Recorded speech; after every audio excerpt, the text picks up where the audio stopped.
فرماتے ہیں متا اینا یطاح بکم، آپ کو کہاں دھکیلا جا رہا ہے، بل کم تعمہون، بلکہ آپ کہاں ٹھوکریں کھا رہے ہو، وَإِطْرَةُ نَبِيِّكُمْ بَيْنَكُمْ، جبکہ نبی کی عطرت آپ کے درمیان موجود ہے۔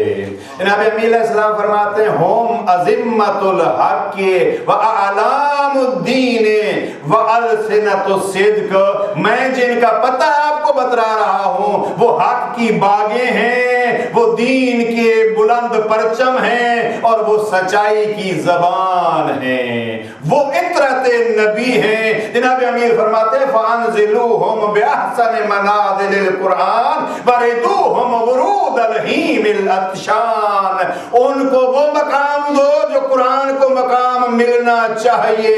فَأَنزِلُوهُمْ بِأَحْسَنِ مَنَازِلِ الْقُرْآنِ، ان کی منزل وہی ہے جو قرآن کی منزل ہے۔ وہ امیر المومنین حدیث مصطفیٰ کا ترجمہ فرما رہے ہیں انی تارکن فیکم الثقلین، دو گراں بہا، کہیں ایسے نہ ہو کہ آل محمد کو چھوڑ دو اور قرآن قرآن کرتے رہو۔ فَأَنزِلُوهُمْ بِأَحْسَنِ مَنَازِلِ الْقُرْآنِ، قرآن کی بہترین منزل ان کو دو۔ اور آخری جملہ جو نقل کرنا چاہتا ہوں وَرِدُوهُمْ وُرُودَ الْحِیمِ الْعَطْشَانِ، اور اپنے آپ کو ان کے چشمے کی طرف اتنا جلدی سے لے جاؤ جیسے پیاسا اونٹ پانی کی طرف دوڑ کے جاتا ہے۔ ہاں جیسے پیاسا اونٹ، خطبہ نمبر 85، فَأَنزِلُوهُمْ بِأَحْسَنِ مَنَازِلِ الْقُرْآنِ، اب قرآن لیں گے تو کس سے لیں گے؟ قرآن اسی گھرانے سے لیں گے جس گھرانے نے گردن کٹا کے بھی قرآن پڑھا۔ خطبہ نمبر 174 کا 174 کا حوالہ دیا تھا، نہیں ہے وقت کہ میں اس طرف جاؤں، فقط 3 لفظ سنیے۔ اس خطبے کی ابتدا جناب امیر علیہ السلام یوں فرماتے ہیں، خطبہ نمبر 174، بہت سارے فضائل، یہ 2 خطبات ہیں 174 اور 196۔ 196 میں جناب امیر علیہ السلام نے قرآن مجید کے 42 فضائل بیان فرمائے۔ 174 کو جناب امیر علیہ السلام نے یوں شروع کیا ہے انتفعوا ببیان اللہ واتعظوا من مواعظ اللہ واقبلوا نصائح اللہ، اللہ کے فرامین سے فائدہ اٹھاؤ، اللہ کے موعظے سے موعظہ حاصل کرو، اور اللہ کی نصیحتوں کو قبول کرو۔ قرآن کس سے لیں گے؟ آل محمد سے۔ لیکن ایک تمنا امیر المومنین فرماتے ہیں اور ہم سے چاہتے ہیں، کیسے بندے علی چاہتے ہیں؟ خطبہ نمبر 191 191 جناب امیر علیہ السلام نے 110 فضائل مومن اور متقی کے بیان کیے ہیں۔ خطبہ نمبر 191 میں جناب امیر علیہ السلام نے وہاں، کوشش کیجئے گا جوانوں سے اسپیشلی میری ریکویسٹ ہے کہ اگر اس خطبے کو پڑھ سکتے ہیں تو مواعظ کے اعتبار سے بہترین خطبہ ہے خطبۃ المتقین 191۔ جناب امیر علیہ السلام فرماتے ہیں ہم متقی کی تعریف کیا ہوتی ہے، اس جملے کو مد نظر رکھیے۔ جناب زینب کبریٰ فرماتی ہیں ما رأیت الا جمیلا، میں نے رب سے اچھائی کے علاوہ کچھ نہیں دیکھا، اس لیے کہ جن کا رب پہ بھروسہ ہوتا ہے وہ سر کٹا کے یہ نہیں کہتے کہ ہم سے اللہ نے وہ لے لیا اور یہ لے لیا، نہیں، وہ فرماتے ہیں اللہ کی ساری چیزیں تھی، جو اس نے لے لیا وہ بھی اچھا اس نے کیا، جو اس نے ہمیں دیا وہ بھی اس نے اچھا کیا۔ اس خطبے میں جناب امیر علیہ السلام ایسا ہی شیعہ چاہتے ہیں۔ جناب امیر المومنین نہج البلاغہ کے خطبہ نمبر 191 میں فرماتے ہیں متقی وہ ہے اعظم الخالق فی انفسہم فصغر ما دونہ فی اعینہم، رب چونکہ خالق چونکہ ان کے نفس میں عظیم تھا، لہذا خالق سے ہٹ کے سب کچھ ان کی نظروں میں گھٹیا ہو گیا۔ صلوات پڑھ لیجئے محمد اللہم صلی علی محمد۔ عزیزو، اسی پہ بحث کو سمیٹ لیتے ہیں۔ وہاں دعا 42 میں جناب سید سجاد نے بھی یہی پتہ بتلایا، میں اس کو کہتا ہوں ایڈریس بتلایا، خدا تک پہنچنا ہے تو آؤ، 2 جملوں کا ترجمہ کر دو۔ جناب امام سجاد اس دعا میں مخاطب ہوتے ہیں اللہم انکا انزلت الکتاب علی نبیک مجملا، خدایا تو نے اپنی یہ کتاب اپنے نبی پر مجمل بھیجی ہے، یعنی اس کی ڈیٹیل نہیں اور سمری، مجمل۔ وَأَلْحَمْتَ عِلْمَ عَجَائِبِهِ مُكَمَّلًا، اور اپنے نبی کو اس کتاب کا مکمل علم عطا فرمایا ہے. وَوَرَّثْتَنَا عِلْمَهُ مُفَسِّرًا، اور اس علم کی تفسیر کا وارث ہمیں بنایا ہے. وَوَرَّثْتَنَا، یہ جملہ میں جو چاہتا تھا اگر اس کو سمجھ سکیں. وَوَرَّثْتَنَا عِلْمَهُ مُفَسِّرًا، دعائے ختم قرآن میں سید سجاد فرماتے ہیں کہ تیری ذات نے قرآن مجمل بھیجا اور اس کے عجائب کے علم کو الہام کیا اپنے نبی پہ، اور پھر اس قرآن کی تفسیر کا وارث ہمیں بنایا. وَوَرَّثْتَنَا عِلْمَهُ مُفَسِّرًا، قرآن کے مفسر، اگر قرآن کا کوئی مفسر حقیقی ہو سکتا ہے تو سید سجاد دعائے ختم قرآن میں اعلان فرما رہے ہیں وہ ہم ہیں. اور جناب سید سجاد کے 2 جملے اس میں آگے اس دعا میں کیا ہیں؟ جناب امام فرماتے ہیں پروردگار وَأَنْصَبْتَهُ بِهِ، اس قرآن کے ذریعے سے تو نے اپنے مصطفیٰ کو منسوب کیا ہے. کیا منسوب کیا ہے؟ دلالت اعلاما للدلالت الیک، اس کو پرچم بنایا ہے تاکہ تیری ذات کے پتے بتلاتا رہے. اعلاما للدلالت الیک، وہ ایسا جھنڈا ہے، ایسا پرچم ہے جو تیری ذات کی نشانیاں بتلاتا ہے. اور وَنْحَجْتَ بِآلِهِ سُبُلَ الرِّضَا إِلَيْكَ، اور اس کی آل کو تیری ذات کی راہوں کو روشن کرنے کا ذریعہ بنایا. اس دعا کا ترجمہ وَنْحَجْتَ بِآلِهِ، نبی کو کیا بنایا ہے؟ رب پر دلیل کے لیے جھنڈا، پرچم، نشان. اور آل کو کیا بنایا ہے؟ وَنْحَجْتَ بِآلِهِ، پروردگار تو نے روشن فرمایا ہے نبی کی آل کے ذریعے سے کس کو؟ سُبُلَ الرِّضَا إِلَيْكَ، تیری ذات کو راضی کرنے کی راہیں آل نبی کے ذریعے سے تو نے روشن فرمائی ہیں. سُبُلَ الرِّضَا إِلَيْكَ. بس عزیزو، اگر بی بی کا یہ جملہ لے لیں تو توحید کس سے لینی ہے؟ جو سب کچھ قربان کر کے بتلا رہے تھے ما رأیت الا جمیلا. اور اب تھوڑا اپنے آپ کو دیکھتے ہیں، دیکھیں یا نہیں؟ صلوات پڑھیے محمد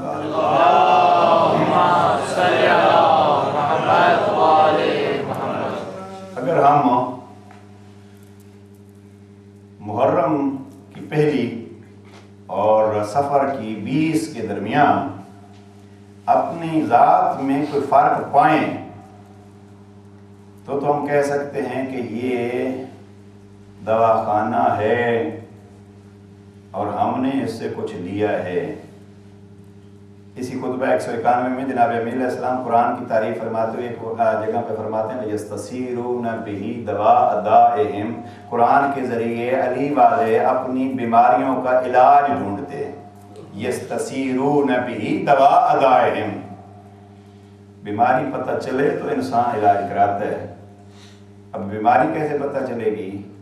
5ویں امام فرماتے ہیں اعرض نفسک علی کتاب اللہ، بیماری کی پہچان کا بہترین تھرمامیٹر، بہترین ذریعہ، بہترین کوئی چیز ہو سکتی ہے تو ہے اللہ کی کتاب. اپنے آپ کو دیکھو قرآن سے پرکھ کے، آیا جو رب نے فرمایا ہے ہمارے اعمال اس کے مطابق ہیں یا نہیں؟ اگر ہیں تو پھر سجدے میں رکھ کے کہا کرو شکر ہے تیری ذات کا کہ آل محمد کے ذریعے سے تو نے ہمیں یہ سعادت بخشی ہے. اور اگر نہیں ہیں تو پھر انہی کا دامن تھام کے کہو ہمارے پاس کچھ نہیں ہے، ہمیں بھی وہ راہیں دکھا دو. صلوات پڑھ لیجیے محمد وعلی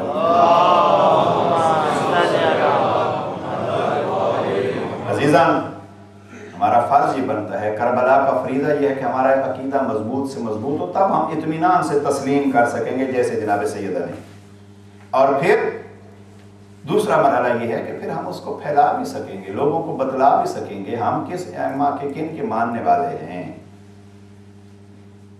اب کم از کم توحید تو ہماری اس انداز سے ہونی چاہیے کہ سید الشہداء نے جو کچھ پیش فرمایا ہے اس کو ہم دوسروں کے سامنے پیش کر سکیں.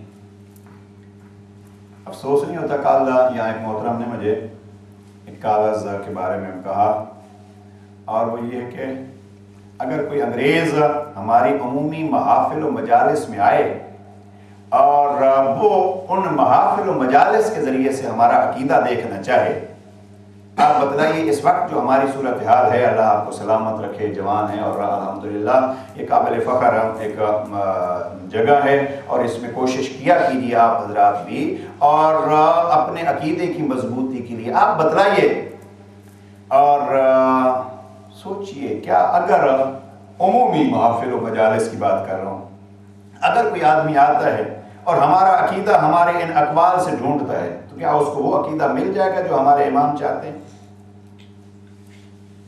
ابھی پاکستان کا ماحول آپ حضرات کے سامنے ہے، سارا زور اور سب سے زیادہ نعرے کس بات پہ لگتے ہیں آج؟ خیبر سے بات محترم آگے چلی گئی، بات ابھی سب سے زیادہ جو پاکستان میں نعرہ لگ رہا ہے علی رب۔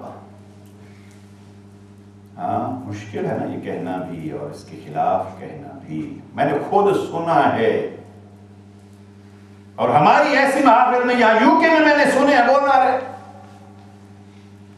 تخلیق پہ خالق نے کیا مجھ کو، ہے کسی کو یاد؟ میں حیدر ہوں، میں حیدر ہوں،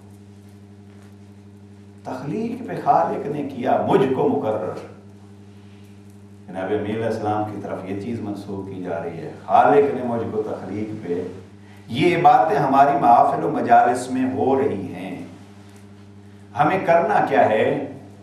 ہمیں توحید سمجھانی ہے اس انداز سے جس انداز سے امیر المومنین چاہتے ہیں، اور بعض اوقات بہت سارے میرے عزیزوں کو اس جملے کا مفہوم ہی نہیں معلوم ہوتا ہے، اس لیے وہ ایسے اشعار اور ایسی چیزیں کہتے ہیں، لہٰذا توجہ ہونی چاہیے کیا کہا جا رہا ہے اور ہمیں کیا کرنا ہے۔ دین کہاں سے لینا ہے؟ وما رأیت الا جمیلا، دین لینا ہے ہمیں تو اس گھرانے سے، اخلاقیات لینے ہیں تو ہمیں اس گھرانے سے، احکامات لینے ہیں تو ہمیں اس گھرانے سے، اطمینان و سکون لینا ہے تو اس گھرانے سے، اپنی بیماریوں کا علاج دیکھنا ہے تو اس گھرانے کی باتوں سے۔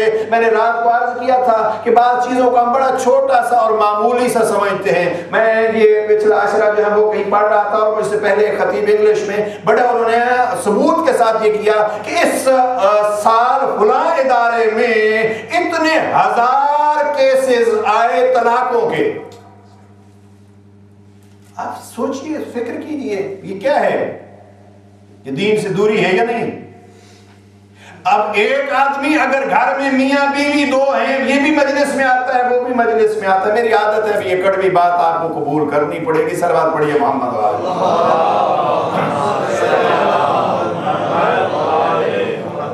ہمارے یہاں لندن کے ایک سینٹر کا انہوں نے حوالہ دیا کہ اس میں اس سال اتنے ہزار کیسز آئے طلاق کے، جو اب ایک اسلامک سینٹر میں، ایک شیعہ سینٹر میں، ایک مذہبی سینٹر میں طلاق لے کے آتے ہیں۔ وہ میں لندن میں تھا پہلے عشرے میں، 28 جگہوں پہ لندن شہر میں اردو میں مجالس ہو رہی تھی، عشرے یہ ہو رہے تھے 28 جگہوں پہ۔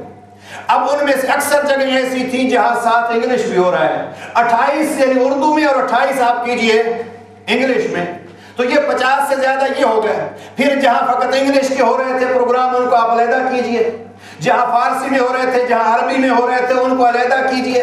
یعنی ہم نے باقاعدہ، میں نے کچھ عزیزوں کو کہا کہ ذرا کاؤنٹ کیجئے لندن میں اور لندن کے گرد و نواح میں کتنی جگہوں پہ، تو ہم نے جو کاؤنٹ کیا 80 سے زیادہ جگہوں پر عشرہ محرم پہلے 10 دنوں میں ہو رہا تھا، 80 جگہوں پہ۔ اب 80 جگہوں پہ، اور وہ سینٹر جس کا حوالہ دیا جا رہا تھا وہ بھی لندن میں موجود ہے، اب 80 جگہوں پہ عشرہ ہو رہا ہو اور ہزاروں کیسز اس قسم کے آئیں، ہم کیا کہہ سکتے ہیں اپنے آپ کو بھی ہم علی والے ہیں؟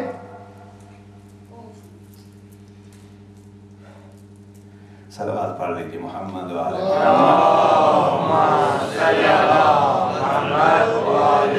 زندگیوں کے چھوٹے چھوٹے امور بھی عزیزان،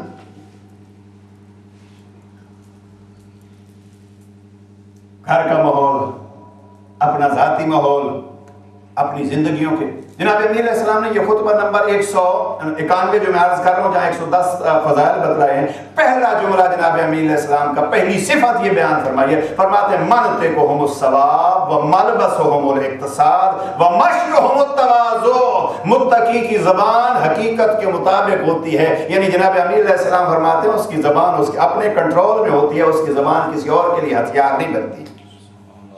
ہاں وہاں سے، یعنی ہم تو سمجھتے معمولی ہے، زبان معمولی ہے ہماری نگاہ میں. جناب امیر علیہ السلام نہج البلاغہ میں فرماتے ہیں کہ یہ ایک ایسا درندہ ہے جس کو آپ چھوڑو گے تو یہ آپ کو بھی پھاڑ کھائے گا. نہج البلاغہ کے الفاظ نقل کر رہا ہوں. صلوات پڑھ لیجیے محمد.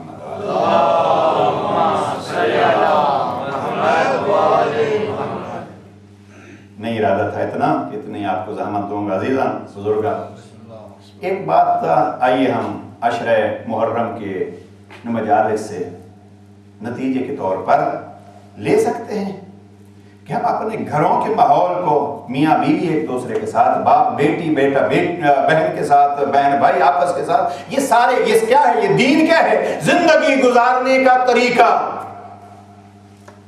اس کو اگر ہم دین کے مطابق گزاریں تو ہم کہہ سکتے ہیں کہ یستسیرون بہ دواء دائہم، قرآن سے ہم اپنی مرضوں کا علاج ڈھونڈ رہے ہیں. اور اگر کریں اپنی مرضی، آل محمد وہ ہیں جن کا مقام